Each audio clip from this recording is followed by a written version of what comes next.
बीजापुर में जवानों को बड़ी सफलता मिली, जहां 25 नक्सलियों ने सरेंडर किया है। सबसे बड़ा नक्सली डंप भी बरामद किया गया है। नक्सलियों के पास से 2 करोड़ 90 लाख रुपए बरामद हुए। जवानों ने यहां 2 किलो सोना भी जब्त किया है।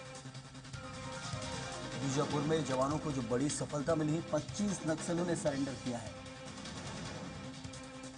और सबसे बड़ा नक्सली डंप भी बरामद हुआ है। कि जो नक्सलियों का सामान है, तक का सबसे बड़ा सामान जो लोग इस्तेमाल करते थे, और 2 करोड़ 90 लाख रुपए भी इनके पास से बरामद किए गए हैं। और जवानों ने 7 किलो 100 ग्राम सोना भी यहां से जब्त किया है। तो करोड़ों की मात्रा में आप कहिए कि करोड़ों रुपए तो बरामद हुए हैं। और क्या वे जो कह सकते हैं आप, तरह से सोने की कीमत है वो भी बरामद की गई है। कई हथियार, कई सारे डंप यहाँ से बरामद हुए बीजापुर से। 31 मार्च 2026 नक्सलवाद के खात्मे की आखिरी तारीख है और इसी दिन एक बड़ी सफलता जो हाथ लगी है बीजापुर के अंदर। बीजापुर ही वो क्षेत्र, अंतिम क्षेत्र, जहां नक्सलवाद आखिरी समय तक था। मार्च की डेडलाइन से पहले अलग अलग क्षेत्र नक्सल मुक्त हो रहे थे, लेकिन बीजापुर में नक्सलवाद अभी भी था। लेकिन अब देखिए ये सफलता मिली है। 7 किलो से ज्यादा सोना बरामद हुआ है, करोड़ों रुपए बरामद हुए हैं। और ये यहाँ पर जो योजना चलाई जाती है सरकार के, उसका फायदा अब ये नक्सलवाद का रास्ता छोड़ने वाले उठाते नजर आएंगे आपको, जो आत्मसमर्पित नक्सली हैं। रोशन चौहान हमारे संवाददाता इस वक्त हमारे साथ हैं। रोशन, एक बड़ी सफलता, बीजापुर वो क्षेत्र हम समझते थे जो अंतिम दिन तक नक्सलवाद से मुक्त नहीं हुआ था, लेकिन एक क्या समझे, आखिरी दिन सफलता मिल चुकी है।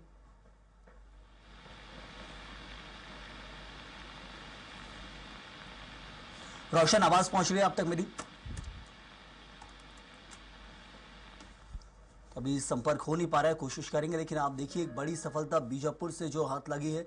7 किलो से ज्यादा सोना यहां जब्त किया गया है और जवानों को एक बड़ी सफलता मिली। 25 नक्सलियों ने सरेंडर किया है यहां पर और कई हथियारों का जो जखीरा वो यहां से बरामद किया गया है। अब तक का सबसे बड़ा डंप यहां से बरामद हुआ है। सबसे नक्सली डंप अब तक का जो है वो यहां से बरामद हुआ है और ये इसलिए क्योंकि अब कोई नक्सलवाद का अंश शेष मात्र नहीं रह गया है। बीते दिन केंद्रीय गृह मंत्री अमित शाह ने संसद में बोलते हुए कहा था कि पूरा क्षेत्र नक्सल मुक्त है और आश्वासन दिया था। उसके पीछे कारण ये है क्योंकि वो जानते हैं जमीनी स्तर पर क्या काम सुरक्षा बलों के जवानों ने किया है। नक्सलियों की मांग में जाकर या तो संघर्ष की स्थिति बनी है तो उन्हें मारा गया है, या आत्मसमर्पण किया है। तो वो स्वागत योग्य कदम है कि वो एक नए जीवन की शुरुआत कर रहे हैं, सरकार की योजना का फायदा उठा रहे हैं और आत्मसमर्पण करने के बाद विकास की मुख्य धारा से जुड़ रहे हैं। तो ये बड़ी सफलता इसलिए करोड़ों रुपए जब्त किए गए, कैश 7 करोड़ से ज्यादा का हाल वो जब्त हुआ है और बिल्कुल हाईटेक हथियार इन लोगों के पास रहते थे। हमारे सहयोगी नवीन मोरला इस वक्त हमारे साथ है। नवीन, ये बीजापुर वो क्षेत्र जो अंतिम समय तक नक्सल मुक्त नहीं था बीते दिन तक, क्या ये समझे 31 मार्च को ही ये पूरी तरह से अब नक्सल मुक्त हो गया है?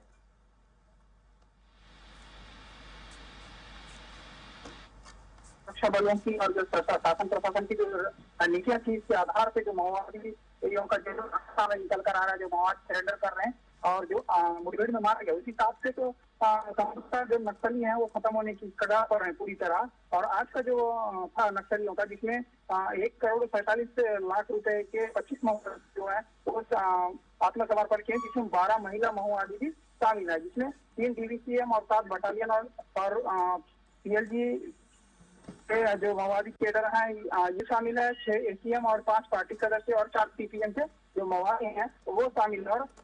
और जो इतिहास है इसमें सबसे बड़ा डंप जो अब तक जो बड़ा रहा है, जो नक्सलियों का जो डंप बरामद हुआ है वो सबसे बड़ा माना जाना चाहिए, जिसमें 93 हथियार जो है वो शामिल है, जिसमें एक LMG और 4 AK-47 और 9 SLR और 12 जो नग है 303 राइफल शामिल है।